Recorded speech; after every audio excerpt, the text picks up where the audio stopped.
राधा स्वामी जी, आज की जो बात है, जो साखी है, वह एक बेटी की है।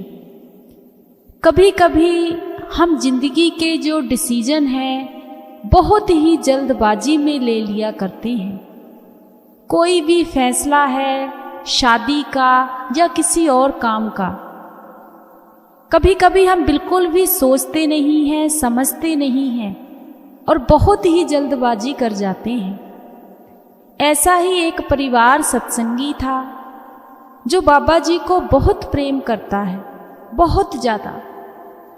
उनकी जो बेटी थी उनको भी भजन सिमरन शादी से पहले ही मिल गया।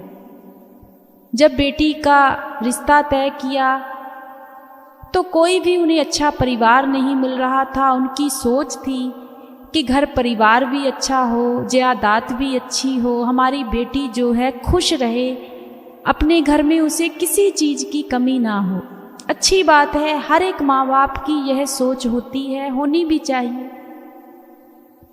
लेकिन कभी कभी हम जो डिसीजन है बहुत कुछ सोचे बगैर ही कर लेते हैं। अब उस बेटी की जो शादी थी, जो रिश्ता था, एक अच्छे परिवार में हो गया जिनकी जायदाद भी काफ़ी थी, लड़का भी सरकारी जॉब करता था, काफ़ी कुछ अच्छा था उनका। अब उन्हें पता भी था कि यह सत्संगी परिवार है। अब सत्संगी परिवार को भी पता था कि यह बाबा जी को बिल्कुल नहीं मानते। जब थोड़ी बहुत उनसे बातचीत हुई तो वह लोग कहने लगे कि हमें कोई ऐतराज़ नहीं है, आपकी बेटी को जो अच्छा लगता है वह कर ले। अब शादी हो गई। शादी के बाद सही से सब कुछ चल रहा था। अब जब शादी होके बेटी उस घर में गई तो उसका मन कर रहा था कि मैं अपनी शादी के बाद एक बार डेरे जाऊं अपने हस्बैंड के साथ। लेकिन जो हस्बैंड थे वह कहने लगे कि मैं तो ना ही बाबा जी को तुम्हारे को मानता हूँ, ना ही मुझे उनसे कोई मतलब है, मैं नहीं जाऊँगा। तुम्हें जाना है तो बड़ी खुशी से जा सकती हो। अब बेटी कहने लगी कि ठीक है, कोई बात नहीं, मैं अपने माता पिता के साथ चली जाऊंगी। कुछ दिन बीते। जब उस लड़की ने तैयारी वगैरह सब कर ली, माता पिता से कह दिया, जब सत्संग का प्रोग्राम था सारी तैयारी हो गई डेरे जाने के लिए। अब उसके जो हस्बैंड थे वह कहने लगे कि तुम डेरे नहीं जाओगे। अब लड़की को बड़ा दुख लगा कि पहले तो आपने कह दिया था कि मैं डेरे चली जाऊं, लेकिन अब आप जो है मना कर रहे हो। तो उसके हस्बैंड बहाने बनाने लगे कि ऐसा कुछ नहीं है, कामकाज बहुत है, फसल का टाइम है और तुम डेरे जा रही हो, घर का कामकाज कौन संभालेगा, मम्मी जी की भी तबीयत सही नहीं रहती है, शादी इसलिए थोड़ी ना की है कि तुम बस डेरे ही घूमती रहो। अब अपने घर पर ध्यान दिया करो, इधर उधर की बातों पर बिल्कुल ध्यान मत दिया करो। अगर कहीं घूमने जाना है, जिस दिन मुझे कोई छुट्टी मिलेगी हम लोग घूमने जाएंगे। अब लड़की चुप कर गई कि घर में कलेश ना हो, कोई बात ना हो, कोई बात नहीं।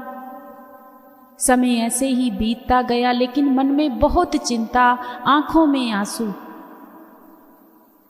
कि मैं तो सतगुरु के बगैर एक दिन भी नहीं रह सकती, लेकिन ना मैं डेरे जा सकती हूँ। अब वह लड़की जब भजन सिमरन पर बैठती थी तो उसके हस्बैंड उसे कहते थे कि तुम करती क्या हो, ना तो तुम कोई ऐसी महात्मा की, कोई किसी तरीके की कोई किताब लेती हो, कोई बुक लेती हो, या कोई कुछ पढ़ती हो, या कोई पाठ करती हो, ऐसा तो कुछ लेती नहीं हो। पता नहीं क्या आंखें बंद करके किसका ध्यान करती हो। तो वह लड़की कहने लगी कि मैंने शादी से पहले अपने गुरु से नाम की बख्शिश ली हुई है। अब वह लड़का कहने लगा कि नाम की बख्शिश तो अब जो थी वह हो गई है, तुम भजन सिमरन पर मेरे सामने तो बिल्कुल नहीं बैठोगी। अब लड़की बेचारी क्या क्या सहे। अब उसने जो भजन सिमरन लिया हुआ था वह भी हस्बैंड के सामने बैठना बंद हो गया।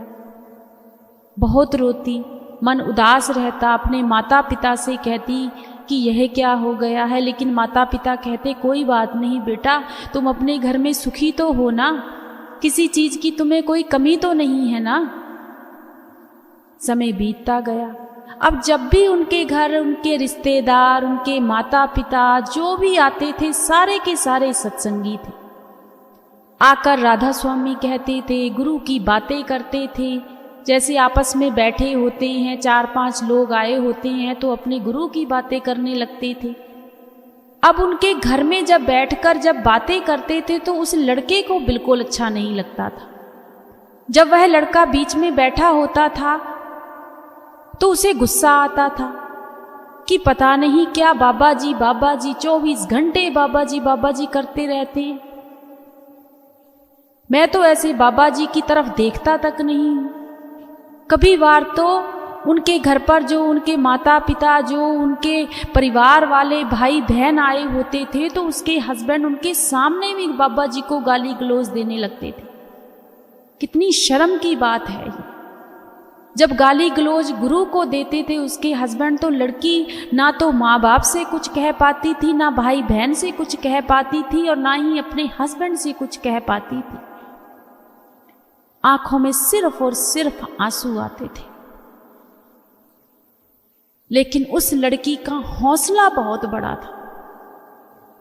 उस लड़की ने बाबा जी से एक ही अरदास की थी कि बाबा जी जो कुछ किया है आपने किया है, आपके हुक्म में हुआ है।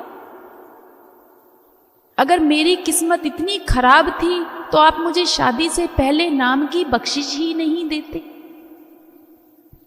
आज मुझे यह सब कुछ सहना तो ना पड़ता। अब मैं अपने परिवार वालों को तो नहीं छोड़ सकती, मैं कहां जाऊंगी, दुनिया की कौन सी बातें सुनूंगी। वह लड़की एक ही अरदास करती थी। अब उस लड़की ने अपने हस्बैंड को तो नहीं समझा पाई, लेकिन अपने माता पिता, अपने भाई बहनों को समझाया कि जब भी आप मेरे घर पर आओ तो आप बाबा जी की कोई बात मत करना, मुझसे फोन पर बात करो तो राधा स्वामी मत कहना। अब परिवार वाले दुखी हुए कि यह क्या हो गया है। ऐसे ही समय बीतता गया। लड़की का बिल्कुल भजन सिमरन पर बैठना भी छूट गया। बाबा जी के आगे जब सतगुरु के आगे खड़ी होकर अरदास करती थी, उसके हस्बैंड ने वह तस्वीर भी ऐसी जगह छुपा दी थी कि बाबा जी की फोटो ना देख सके। पहले तो वह उस तस्वीर को जलाने के लिए लेकर गया। देखो कितनी शर्म की बात है, बाबा जी की तस्वीर को। लेकिन लड़की ने वह तस्वीर पकड़कर कहा कि इसको जलाओ मत, आप कहीं भी छुपा दो, मैं कुछ नहीं कहूंगी, लेकिन इसको करना कुछ मत। अब धीरे धीरे लड़की ने बाबा जी का नाम लेना सब कुछ छोड़ दिया एक परिवार की खातिर। लेकिन बाबा जी से प्यार खत्म नहीं हुआ। दिल की गहराई को कौन छुपा सकता है, दिल की गहराई में कौन जा सकता है। ना कोई हस्बैंड जा सकता है, ना भाई बहन जा सकता है। उस गहराई तक तो सिर्फ और सिर्फ गुरु पहुंच सकता है।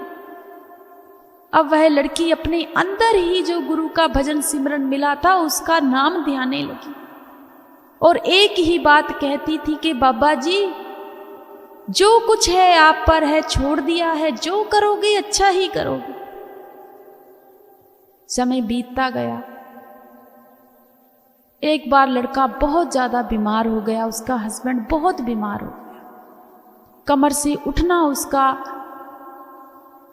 बहुत ही बुरी हालत हो गई कि उठ ही नहीं पाता था। बहुत इलाज कराया, लेकिन कोई फर्क नहीं पड़ रहा था। अब लड़की के मन में कहीं ना कहीं यह बात आ गई कि शायद इसने मेरे गुरु को इतना बुरा भला कहा है, शायद उसी की सजा मिली है।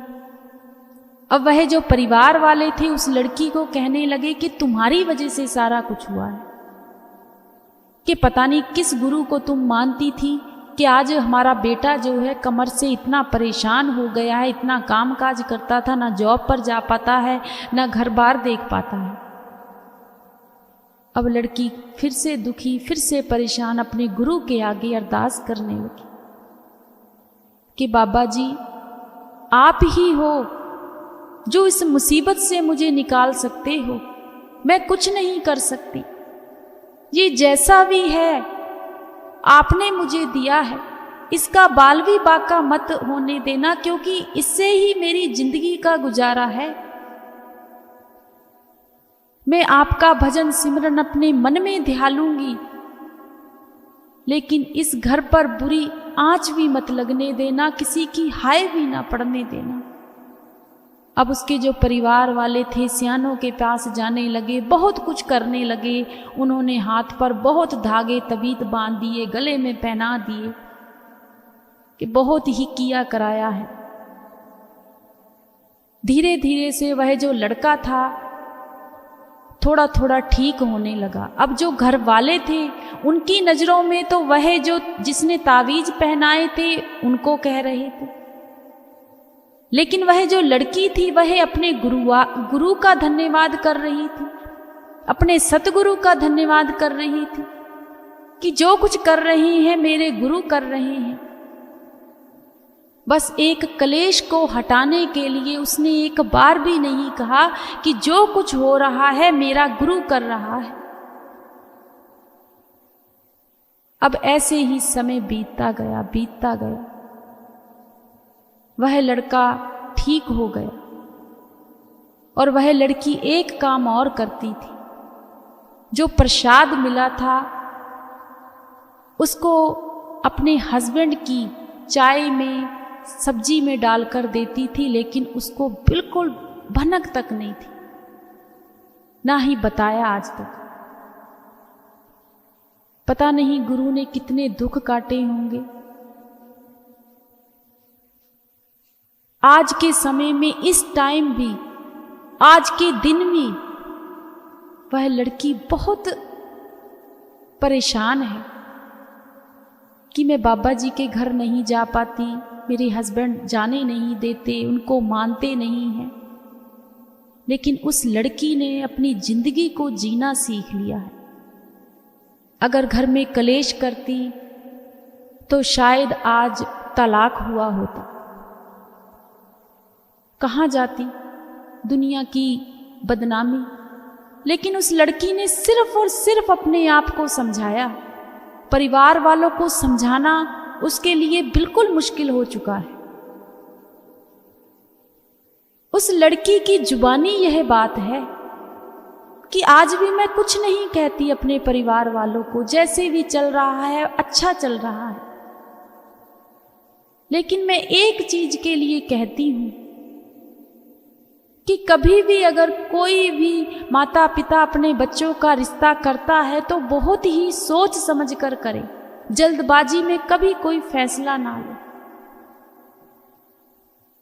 कुछ लड़कियां तो इन चीजों को सहन कर लेती हैं, लेकिन कुछ लोग तो बिल्कुल सहन नहीं कर पाते, उनके रिश्ते खराब हो जाते हैं। कई तो सुसाइड कर लेते हैं, खत्म हो जाते हैं, तलाक हो जाते हैं, कोर्ट कचहरियों तक पहुंच जाते हैं काम। तो कोई फायदा नहीं। हमारी सोच में बहुत फर्क है। दुख लगा उस लड़की की यह बात सुनकर कि वह कितनी दुखी है, पर वह कहती कि दीदी मुझे बहुत खुशी होती है, एक दिन ऐसा समय जरूर आएगा कि सतगुरु कभी मेरी फरियाद जरूर सुनेंगे और मुझे इस मुसीबत से जरूर निकालेंगे। पर मैं खुश हूं कि आज मुझे अपने गुरु ने नाम की बख्शिश दी हुई है। भले मैं इनके सामने भजन सिमरन नहीं कर पाती, जब मेरे हस्बैंड कहीं बाहर जाते हैं तो मैं अपना टाइम देने की कोशिश करती हूँ। मैं अपने गुरु से आज भी उतना ही प्रेम करती हूँ जितना पहले करती थी, लेकिन घर में किसी चीज की मुश्किल नहीं आने दूंगी। घर को मैं हमेशा बनाकर रखूंगी। बहुत अच्छी सोच है, लेकिन इस बात से, इस साखी से हमें बहुत बड़ी शिक्षा मिलती है। दुख भी लगता है, बहुत से ऐसे सत्संगी भाई बहन हैं जो अपने बच्चों की शादी करते हैं, सोचते हैं कि हम अपने अच्छे परिवार में शादी करें, सत्संगी परिवार में करें।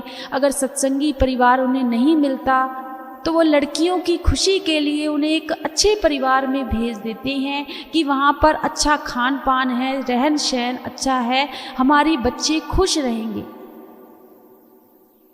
लेकिन मैं सिर्फ यही कहती हूँ कि पहले बच्ची से अच्छी तरीके से बात कर लिया करें कि क्या वह वहाँ जाकर खुश रहेगी बाबा जी को छोड़कर। अगर उसे कोई दुख तकलीफ आती है तो उसे सहन करने की इतनी क्षमता है। कभी भी माता पिता को अपने बच्चों की खुशी के लिए ही सारा कुछ करना चाहिए, कभी भी जल्दबाजी नहीं करनी चाहिए, क्योंकि जल्दबाजी में कईयों के रिश्ते खराब हो जाते हैं, माँ बाप को भी बाद में ठेस पहुँचती है। उस लड़की ने तो सारा कुछ सहन कर लिया, अपने माता पिता की खुशी के लिए भी उस लड़की ने 2 घर जोड़ दिए। अगर वह भी वैसी होती तो शायद आज वह ना घर की होती ना कहीं और की होती। उसने अपना घर अच्छे से संभाल लिया, लेकिन खुशी इस बात की है कि उसे बाबा जी का भजन सिमरन शादी से पहले ही मिल गया। तो अगर आज के समय में किसी भी बच्ची को, बेटी को भजन सिमरन बाबा जी पहले दे देते हैं तो उसके माता पिता को बहुत ही सोच समझकर उसका कहीं रिश्ता करना चाहिए, शादी करनी चाहिए। क्योंकि दुनिया में बहुत कुछ हो रहा है, बहुत से ऐसे जीव हैं जो बाबा जी को पसंद नहीं करते, उनको बहुत बातें करते हैं, कई तो गाली गलौज भी देते हैं, जो बिल्कुल भी हमें सुनकर अच्छा नहीं लगता। लेकिन हम किसी की सोच को नहीं बदल सकते, हम किसी को कुछ कह नहीं सकते, क्योंकि हमारे गुरु ने भी हमें यही समझाया है कि बस चुप रहना है, किसी से कुछ नहीं कहना, जो किस्मत में लिखा है वही होना है। तो हमें इस चीज़ से बहुत शिक्षा लेनी चाहिए। बाकी हमें जो भी सतगुरु से भजन सिमरन मिला हुआ है हमें नियम से करना चाहिए और अपने गुरु के ही रहना चाहिए, अपने गुरु के ही रहना चाहिए। राधा स्वामी जी।